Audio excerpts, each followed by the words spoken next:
అంబేద్కర్ కోనసీమ జిల్లా ద్రాక్షారామంలో జరిగిన శివలింగం ధ్వంసం ఘటనను తీవ్రంగా ఖండించారు వైసీపీ నేతలు. హిందూ ధర్మ రక్షకులమని చెప్పుకునే కూటమి ప్రభుత్వం ఇప్పటి వరకు ఎలాంటి చర్యలు తీసుకోకపోవడంపై మండిపడ్డారు వైసీపీ నాయకులు. హిందువుల మనోభావాలను దెబ్బతీసే విధంగా నడుచుకుంటే చూస్తూ ఊరుకోమన్నారు వైసీపీ జిల్లా అధ్యక్షులు చిల్ల జగ్గిరెడ్డి. సంప్రోక్షణ చేయకుండా శివలింగాన్ని పునఃప్రతిష్ఠ చేయడాన్ని తప్పుపట్టారు నేతలు.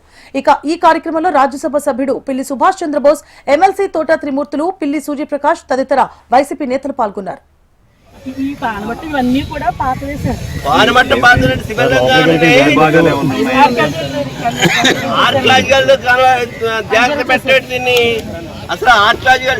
Police department, investigation department,